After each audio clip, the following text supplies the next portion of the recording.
U.S. law enforcement agencies have been intensifying their efforts to curb the smuggling of fentanyl and related substances into the United States.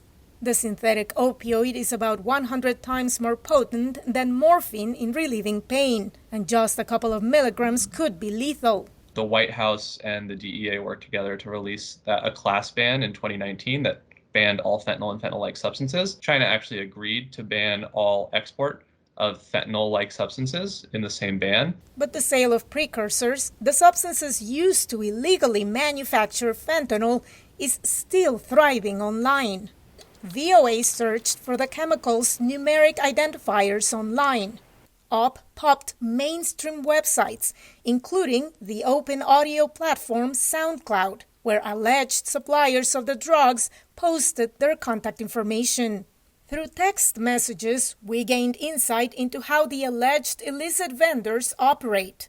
They all claim to be based in China. They offered a fentanyl precursor tightly controlled by American authorities and under review in China, and another chemical in the process of being controlled by the U.S.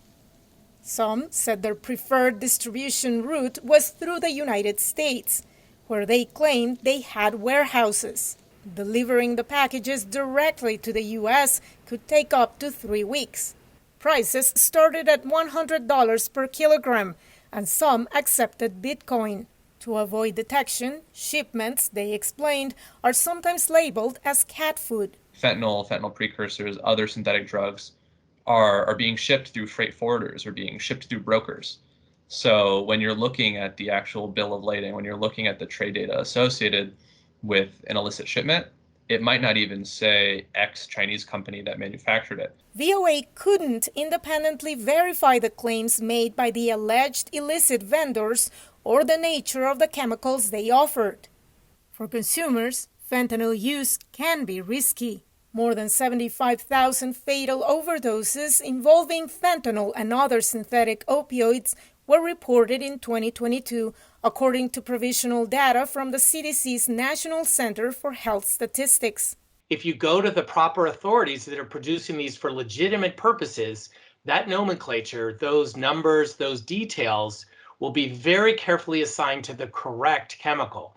But when it comes to entities on the web that are providing these, the buyer needs to be extraordinarily cautious because they may not at all be what you expect to be getting.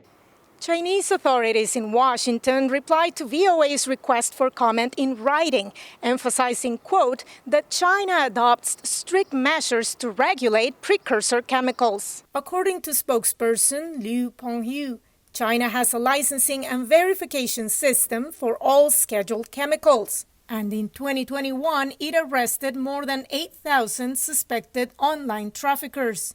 SoundCloud took down the posts after VOA brought them to the company's attention.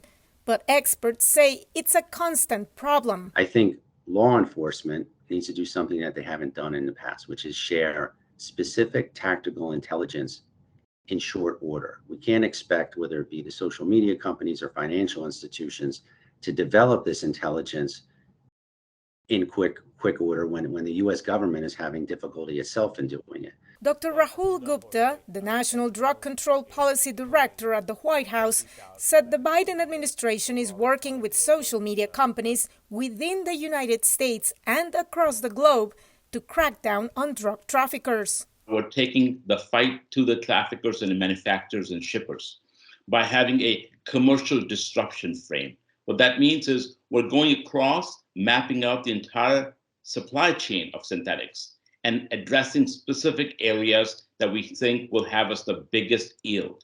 While it couldn't confirm the nature of the chemicals that VOA found online, Gupta's office said it would pass along our findings to federal law enforcement agencies for any follow-up or investigation. Veronica Balderas Iglesias, VOA News, Washington.